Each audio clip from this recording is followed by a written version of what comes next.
Hello friend, आप सभी का स्वागत है Abhijeet study point YouTube channel में। आज की इस वीडियो में यूपी वेट एंट्रेंस एग्जाम 2026 के लिए हिंदी का प्रैक्टिस सेट करने वाले हैं।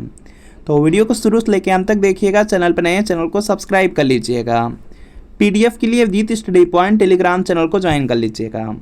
आज की क्लास में हम हिंदी के 50 प्रश्न करने वाले हैं और अगर इन 50 प्रश्नों में से आपके 30 प्लस प्रश्न बिल्कुल सही हो जाते हैं तो आप यूपी वेट एंट्रेंस एग्जाम को काफ़ी अच्छे स्कोर से पास कर सकते हैं। तो आज की क्लास से कितने प्रश्न आपके बिल्कुल सही हुए हैं या कमेंट आप ज़रूर कीजिएगा। यूपी वेट एंट्रेंस एग्जाम आपका 31 मई को होने वाला, बहुत कम समय आपके एग्जाम में बचा हुआ है। और यूपी वेट एंट्रेंस एग्जाम में देखेंगे 200 प्रश्न पूछा जाता है, 400 नंबर का आपका एग्जाम होता है। अगर 250 प्लस नंबर आपके आ जाते हैं तो बिल्कुल आपके मनपसंद के कॉलेज मिल जाएंगे। अगर गवर्नमेंट चाहेंगे गवर्नमेंट मिल जाएगा, प्राइवेट चाहेंगे प्राइवेट मिल जाएगा, अपने ज़िले में चाहेंगे तो अपने ज़िले में कॉलेज मिल जाएंगे। और यूपी वेट एंट्रेंस एग्जाम की सबसे अच्छी बात है कि यूपी वेट में बहुत सारे प्रश्न प्रीवियस ईयर क्वेश्चन पेपर से पूछे जाते हैं। जैसे आपका जीके में 50 प्रश्न आता है, 50 में देखेंगे लगभग 30 से 35 प्रश्न प्रीवियस ईयर पेपर से रहते हैं। बिल्कुल इसी तरीके से हिंदी है, हिंदी में 50 प्रश्न रहता है, 50 में लगभग 35 से 40 प्रश्न प्रीवियस ईयर पेपर से। रीजनिंग में 50 प्रश्न आते हैं, 50 में देखेंगे 35 से 40 प्रश्न प्रीवियस ईयर पेपर से। आर्ट साइंस कॉमर्स में भी बहुत सारे प्रश्न प्रीवियस ईयर पेपर से पूछे जाते हैं। तो यहाँ पे यूपी वेट एंट्रेंस एग्जाम के लिए प्रीवियस ईयर पेपर है जिसमें आपको 2011 से लेकर 25 तक का पूरे 15 साल का पेपर मिलेगा। आंसर की के साथ एक्सप्लेनेशन, सॉल्यूशन, व्याख्या सब कुछ रहेगा। सभी सब्जेक्ट रहेंगे जीके, हिंदी, रीजनिंग, कला वर्ग, विज्ञान वर्ग। तो वीडियो के नीचे डिस्क्रिप्शन में जाइए, लिंक मिलेगी, लिंक को क्लिक करिए, नाम मोबाइल नंबर फिल करके सिर्फ 30 रुपये का पेमेंट करना है। जैसे 30 रुपये पेमेंट करेंगे तुरंत प्रीवियस ईयर पेपर का जो पीडीएफ होगा वह आपका डाउनलोड हो जाएगा। इससे तैयारी कर लेंगे, एग्जाम में हेल्प मिल जाएगी। और लिंक से परचेज करने में कोई प्रॉब्लम आ रही है या डायरेक्ट व्हाट्सएप से ही परचेज करना है तो इसी व्हाट्सएप नंबर पर लिखना है UP vet entrance previous year paper. Art या साइंस लिख करके व्हाट्सएप पे मैसेज कीजिए। जैसे मैसेज करेंगे रिप्लाई किया जाएगा। 30 रुपये की पेमेंट करनी है। जैसे 30 रुपये पेमेंट करेंगे तुरंत प्रीवियस ईयर पेपर सेंड कर दिया जाएगा। तो इस व्हाट्सएप नंबर पर मैसेज जरूर कर लीजिए। चलिए आज की क्लास को कंटिन्यू करते हैं। और आज की क्लास का आपका सबसे पहला प्रश्न है, घर का पर्यायवाची शब्द है तो इसका देखिए आपको सही जवाब करना है। यहाँ पे 4 ऑप्शन दिया गया, नग है, इला है, निकेतन है, विहार है। तो देखिए जो घर शब्द है इसका जो पर्यायवाची होता है वह गृह होता है, उसके बाद यहाँ पे धाम होता है और निकेतन होता है। तो यहाँ पर देखेंगे निकेतन दिया गया है तो सी वाला बिल्कुल राइट आंसर हो जाएगा। अगला देखते हैं प्रश्न आपके सामने स्क्रीन पर है कि हिंदी किस अनुच्छेद के तहत राजभाषा कहलाई। तो इसका देखिए आपको सही जवाब बताना है। 4 ऑप्शन दिया गया है, 343, 346, 356, 360। देखिए जो हिंदी है, हिंदी जो राजभाषा कहलाई वह अनुच्छेद 343 के तहत कहलाई। तो यहाँ पर आपका ऑप्शन नंबर ए वाला बिल्कुल राइट आंसर होगा। अगला प्रश्न है कि हिंदी साहित्य का जो आधुनिक काल है कब से प्रारंभ माना जाता है। 4 ऑप्शन आपको दिया गया, 1999 ईस्वी है, 1850 ईस्वी है और 1961 ईस्वी है, 1752 ईस्वी है। तो हिंदी साहित्य का जो आधुनिक काल है वह 1850 से प्रारंभ माना जाता है। तो बी वाला राइट आंसर है। हिंदी भाषा को राजभाषा कब घोषित किया गया। तो इसका देखिए आपको सही जवाब बताना है। जो देखिए हिंदी भाषा है उसको राजभाषा घोषित किया गया 14 सितंबर 1949 को। ऑप्शन नंबर जो ए वाला दिया गया है, ए वाला आपका राइट आंसर होगा। अंधेर नगरी चौपट राजा नाटक किसने लिखा। तो इसका देखिए आपको सही जवाब करना है। जो अंधेर नगरी चौपट राजा यह नाटक है और इसको लिखे हैं भारतेंदु हरिश्चंद्र। तो यहाँ पर आपका ऑप्शन नंबर सी वाला बिल्कुल राइट आंसर होगा। अगला प्रश्न आपके सामने है यहाँ पे, पीपर पात सरिस मंडोला इसमें कौन सा अलंकार है। तो यहाँ पे इसका राइट आंसर हो जाएगा, यहाँ पे है उपमा अलंकार। आपका ऑप्शन नंबर बी वाला बिल्कुल राइट आंसर है। अगला प्रश्न है कि संस्कृत भाषा के पहले कौन सी भाषा थी। तो इसका देखिए आपको सही जवाब बताना है। देखिए जो संस्कृत भाषा है उससे पहले प्राकृत था। तो यहाँ पर सी वाला राइट आंसर होगा। उज्ज्वल शब्द का शुद्ध रूप है। तो इसका देखिए आपको सही जवाब बताना है। और बहुत ज़्यादा इंपॉर्टेंट है, बीएड एंट्रेंस एग्जाम में पूछा गया। बहुत सारे छात्र इस प्रश्न में गलती करते हैं तो आप लोग प्रयास कीजिए कि इसका राइट आंसर क्या है। उज्ज्वल शब्द का शुद्ध रूप है। तो उज्ज्वल शब्द का यहाँ पे जो शुद्ध रूप है वह देखेंगे सी वाले में दिया गया, सी वाला राइट आंसर है। उज्ज्वल शब्द का जो शुद्ध होता है उसमें 2 ज रहते हैं और दोनों ज आधा रहते हैं। यह पॉइंट याद रखेंगे, सी वाला राइट आंसर होगा। बहुत सारे छात्र यहाँ पे गलती कर देते हैं। प्रदर्शनी शब्द का शुद्ध रूप है, तो इसका देखिए आपको सही जवाब बताना है। तो यहाँ पे हो जाएगा प्रदर्शनी, और प्रदर्शनी देख लेंगे किस ऑप्शन में दिया गया है, तो यहाँ पे देखेंगे डी वाले में दिया है और डी की वर्तनी भी शुद्ध है, तो डी वाला राइट आंसर है। सत चयन का संधि विच्छेद है, तो यहाँ पे सत धन चयन से बनेगा आपका सत चयन, तो यहाँ पे ए वाला राइट आंसर है। अगला प्रश्न आपके सामने है यहाँ पे कि हिंदी का स्वर्ण युग किस काल में रहा, तो इसका देखिए आपको सही जवाब बताना है। और यहाँ पे इसका राइट आंसर होगा जो भक्ति काल है, भक्ति काल में हिंदी का स्वर्ण युग रहा, तो यहाँ पे बी वाला राइट आंसर है। अगला है कि कलम तोड़ना मुहावरे का अर्थ है, तो इसका देखिए आपको सही जवाब करना है, और यहाँ पे इसका राइट आंसर हो जाएगा, यहाँ से देखेंगे आप लोग, बहुत अच्छा लिखना। कलम तोड़ना का यहाँ पे जो अर्थ होगा वो होगा कि बहुत अच्छा लिखना, जो यहाँ पे डी वाला है, डी वाला राइट आंसर होगा। पीताम्बर कौन सा समास है, तो यहाँ पे इसका जो राइट आंसर है यह देखेंगे आपका हो जाएगा बहुब्रीहि समास। पीताम्बर जो शब्द है इसमें बहुब्रीहि समास है, तो यहाँ पे ए वाला राइट आंसर है। अगला प्रश्न आपके सामने है कि पंचवटी कौन सा समास है, तो इसका देखिए आपको सही जवाब करना है। पंचवटी दिया गया, पंचवटी में द्विगु समास है, ऑप्शन नंबर ए वाला बिल्कुल यहाँ पे राइट आंसर है। पहला पद संख्यावाची है तो द्विगु होगा। अगला है कि पावक का संधि विच्छेद है, तो इसका देखिए आपको सही जवाब बताना है। पावक दिया गया है, तो यहाँ पर हो जाएगा पौधन अक्ष से बनेगा पावक बन जाएगा, पौधन अक्ष से बनेगा आपका यहाँ पे पावक, तो यहाँ पे सी वाला राइट आंसर है। अगला है जगदीश का संधि विच्छेद है, तो यहाँ पे इसका राइट आंसर हो जाएगा जगत धन ईस से बनेगा जगदीश, तो यहाँ पर आपको ऑप्शन नंबर ए वाला राइट आंसर है, ए वाला आपका राइट आंसर है। अगला है कि हिंदी की उत्पत्ति किस भाषा से हुई है, तो इसका देखिए आपको सही जवाब बताना है। हिंदी की जो उत्पत्ति है वह सौरसेनी अपभ्रंश से हुई है, तो सी वाला राइट आंसर होगा। अरबी भाषा का कौन सा शब्द है, तो इसका देखिए आपको सही जवाब बताना है। तो यहाँ पे अरबी भाषा में गुनाह शब्द आ जाएगा, यहाँ पे सी वाला राइट आंसर है। पंचगद्दा एक संख्यावाची शब्द है, अर्थ की दृष्टि से इसके अंतर्गत आने वाले पदार्थ हैं, तो यहाँ पे इसका राइट आंसर हो जाएगा पंचगद्दा दिया गया है। पंच का मतलब होता है पाँच, तो यहाँ पे इसमें 5 पदार्थ आएंगे, तो यहाँ पे सी वाला राइट आंसर है।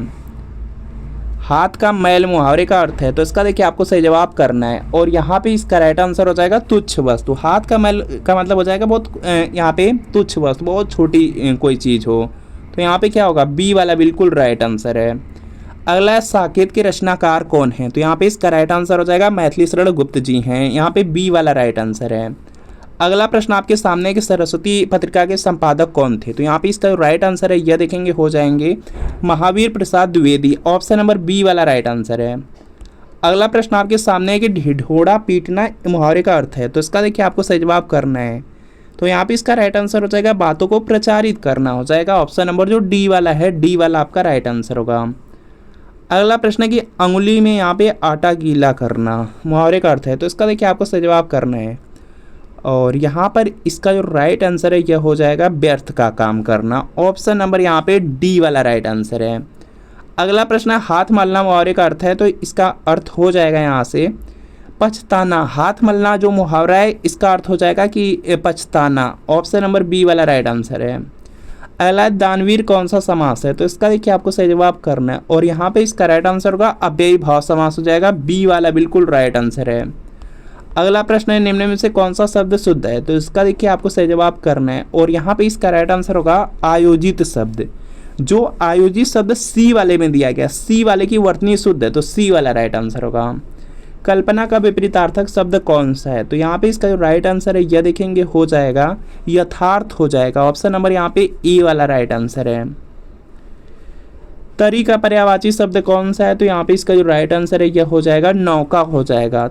तरी का जो यहाँ पे पर्यायवाची शब्द है वह नौका हो जाएगा, जो नाव होता है उसी के लिए है, तो यहाँ पे डी वाला राइट आंसर है। अगला है आंख का पर्यायवाची शब्द कौन सा नहीं है, तो इसका देखिए आपको सही जवाब करना है, और यहाँ पे इसका राइट आंसर हो जाएगा चक्षु अच्छी लोचन नेत्र। यह तो आंख के पर्यायवाची हैं लेकिन धात्री नहीं होगा, तो डी वाला राइट आंसर है। अगला प्रश्न आपके सामने है कि सांप का पर्यायवाची शब्द कौन सा नहीं है, तो इसका देखिए आपको सही जवाब करना है, तो यहाँ पे इसका राइट आंसर हो जाएगा सांप की जो पर्यायवाची है हरि होता है, सारंग होता है, भोगी होता है, खग नहीं होगा, तो यहाँ पे सी वाला राइट आंसर है। रिक्शा किस भाषा का शब्द है? तो यहाँ पे इसका राइट आंसर हो जाएगा, यह है आपका जापानी भाषा का शब्द। जो रिक्शा है वह जापानी भाषा का शब्द है, इंपॉर्टेंट भी है, याद रखिएगा, सी वाला राइट आंसर है।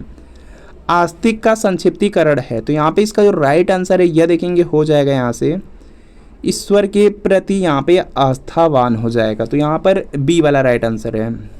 यहाँ पे दिया गया आस्तिक है वह किसका संक्षिप्तीकरण है, तो वह ईश्वर के प्रति आस्थावान का है, तो बी वाला राइट आंसर है।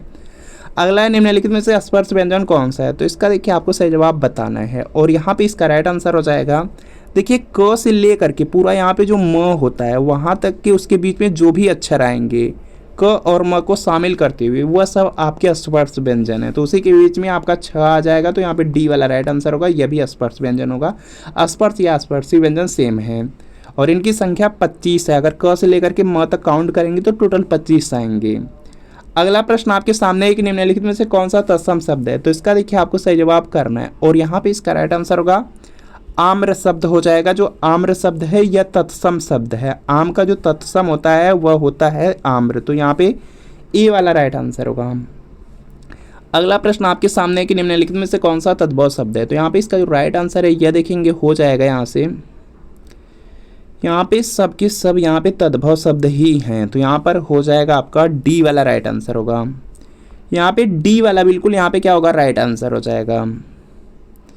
इसके बाद देखते हैं नेक्स्ट प्रश्न है, क्योंकि यहाँ पे कौवा का काक होता है, कोयल का कोकिल होता है, कुत्ता का कुक्कुर होता है, तत्सम होते हैं, तो यह सब तद्भव ही हैं। क का उच्चारण स्थान है, तो यहाँ पे इसका राइट आंसर हो जाएगा क का उच्चारण स्थान कंठ है।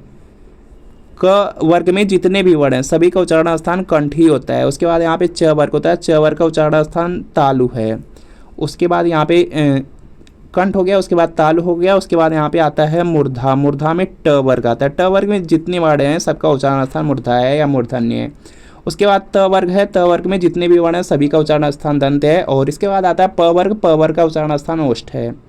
अगला प्रश्न है कि निम्नलिखित में से कौन सा शब्द पुल्लिंग है? तो इसका देखिए आपको सही जवाब करना है और यहाँ पे इसका राइट आंसर होगा आलस्य। आलस्य हो जाएगा पुल्लिंग के अंतर्गत, डी वाला राइट आंसर है।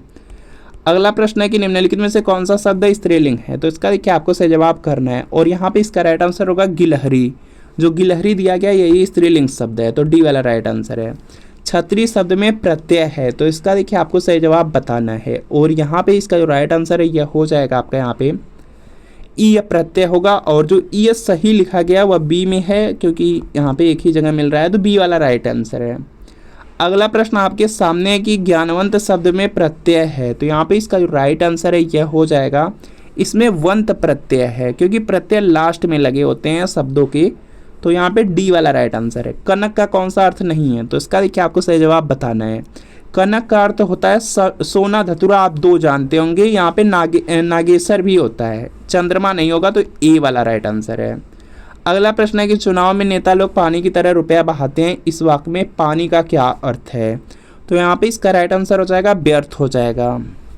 चुनाव में नेता लोग पानी की तरह रुपया बहाते हैं, जो पानी का मतलब होता है कि व्यर्थ में, बेकार में रुपया बहाते हैं, तो बी वाला बिल्कुल राइट आंसर होगा।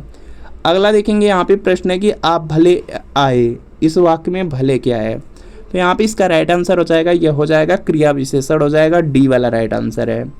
अगला है कि निम्नलिखित में से किस शब्द में आयन प्रत्यय प्रयुक्त हुआ है? तो यहाँ पे इसका जो राइट आंसर है यह देखेंगे हो जाएगा नारायण में। नारायण में आपका आयन प्रत्यय है, तो यहाँ पर ए वाला राइट आंसर है।